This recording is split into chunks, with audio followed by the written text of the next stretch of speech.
Welcome to my channel, The Drama Show, Fireworks of My Heart.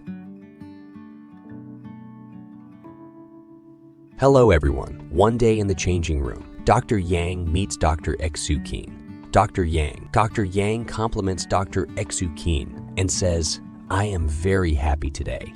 It's like you saved a patient's life and their family thanked you." However, Dr. Exu-kin responds by saying, "This is my duty. Whether someone thanks me or not, it won't affect my attitude." But at this point, Dr. Exu-kin's assistant tells her, "If someone has saved your life, can you forget him? Similarly, your patient will never forget you." Here, Exu-kin is immediately reminded of Song when she steps outside. So we see Dr. Yang is trying to talk to Exu-kin and make friends with her. However, Exu-kin's attitude remains quite different. They no longer care about forming friendships or hostilities with anyone. Exu-kin says, "I know people don't like me, and everyone here at the hospital likes you. Even I admire your attitude, Dr. Yang." Now, Yang keeps thinking that Exu-kin might have taunted her and complimented her, but she is not sure what to make of it. And then they show us. Today, Xiao comes to meet Chin at his office and requests him. He says, "I have an ex-girlfriend who is also a very good friend of mine, named Rayo. She has started a small business, and I needed some advice from you." But Chin's response was that he doesn't have much time to spare. He adds, "If she needs investment, I can certainly provide that. But I have no interest in small businesses at all." Here, in the course of their conversation, Xiao tells him, "Hey, how's the life of you two siblings? You have everything, living like a prince and princess, but you can't live life on your own terms, can't spend time with the partner you love. Actually, their strings are in their mom's hands, who controls everything according to her will." Xiao then informs Chin that Exu-kin has attempted to contact Song. "I'm afraid she'll get hurt again, and Mom won't approve of it." Xiao expresses concern. Chin responds, "She's grown up and sensible. She can make her own decision." However, Xiao points out, "I've noticed she doesn't have any friends here. I'm thinking, why not introduce her to Rayo? Tonight, you all should come to my bar for drinks." And then we see the fire station, where Song and her friend Su still haven't reconciled. Song was very angry and upset this time. In the evening, Exu-kin goes to the bar, and there she meets Rayo. Rayo was a girl who was quite the opposite of Exu-kin by nature. She was very lively and had a cheerful personality, always cracking jokes. Here, Yizi is the one serving them. However, unexpectedly, despite being so different from each other, Rayo and Exu-kin become good friends. They even start a drinking competition. And in the end, Exu-kin wins. She managed to stay on her feet with the support of her brother while Rayo was being taken in a wheelchair. Here, Xiao says, "I'm going to blacklist this Rayo from my bar." Yeah, Z informs Chin that her bicycle accidentally scratched his car. Chin tells her, "You don't need to compensate. Just go on your way." Now, Chen brings his sister to her apartment and lays her on the bed. He then goes outside and sleeps on the sofa. Here, he starts to recall some childhood memories. When the first time he met Exu-kin, Xu wasn't his biological sister. She was adopted by his parents. When her parents tragically passed away in an accident, he had gone to the hospital with his parents, where they decided to adopt Exu-kin.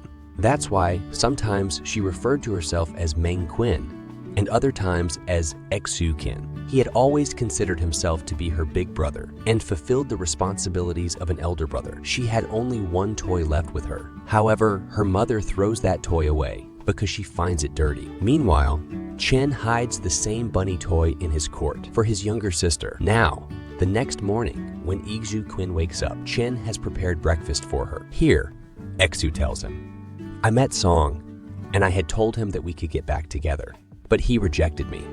Maybe I'm just not worthy, and I don't have a personality that anyone would like. I'm very annoying." Here, Chen listens to all her words in silence, and finally says, "Today you have a day off, right? Mom has called you home. Be sure to come." And then we see that Song's rescue team goes on a mission, and that mission was none other than Exu-kin's building.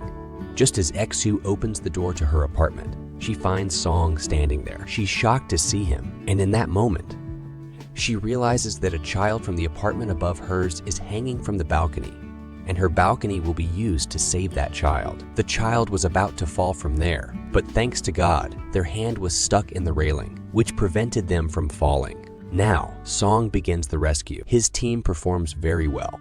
The child's parents were not at home with him, which is why this accident was about to happen.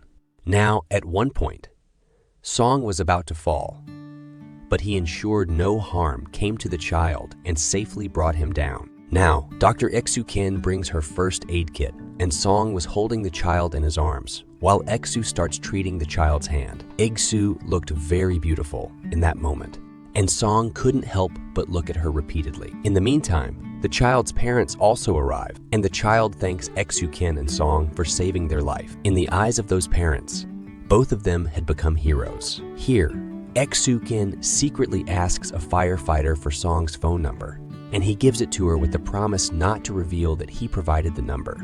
After cleaning up all the mess created during the rescue operation, Song comes out. Exu-kin had prepared tea for him. Song had a minor injury on his wrist, and she sat him down to bandage it. Song couldn't stop looking at her every time she was in front of him. Song wanted to ignore Exu-kin, but he couldn't bring himself to do it. Today, Song seemed a little less cold. He drinks the tea Exu-kin made for him and engages in some conversation with her. Here, Exu-kin says, "Our work may be busier than yours due to emergencies, but it's not as dangerous as what you do, risking your life to protect people." After that, Song leaves, and Exu-kin sits there, gazing at the empty cup. Then suddenly, she gets up, stands on her balcony, and calls out to him, "Song, are you free this weekend?" But he walks away without giving any answer. Then we see a scene at the Ming company. There was a very important meeting taking place in the office. Chen was known for bringing innovative ideas to the table, and he had a secretary who constantly updated his mother with all his news. The secretary informs Chen's mother that shareholders these days don't seem as pleased with her son's ideas. Meanwhile, we see Exu-kin. The firefighter had now sent Song's number to her, and she's happily checking his profile, feeling delighted when she looks at it. Now, she was so happy the next day that she even complimented Dr. Yang's hairstyle and handbag.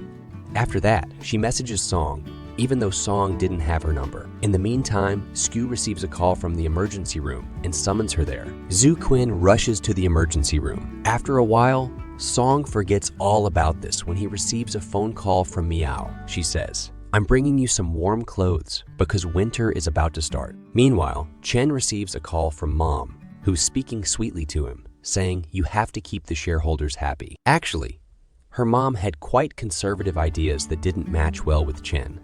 Chen didn't like their mom kept such a close eye on him. It was okay for his personal life, but couldn't he run his company as he wanted to?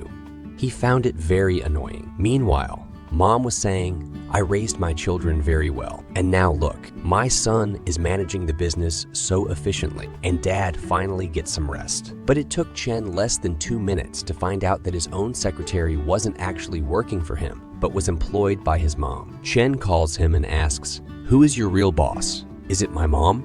If you want to work for her, I can arrange that." From now on, the secretary knew that working with his mom would be no less than torture. Then they show us the office of the rescue team, where boys often chill out for quite a while, cracking jokes with each other.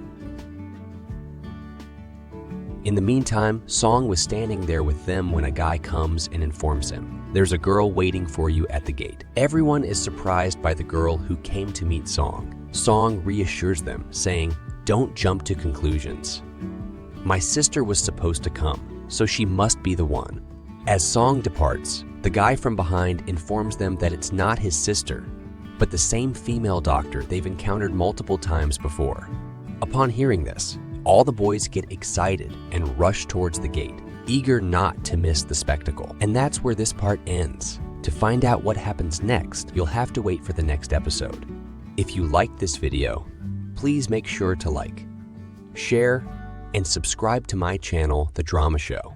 And don't forget to press the bell icon so that you stay updated on upcoming videos. Until then, goodbye and take care. Thank you for watching.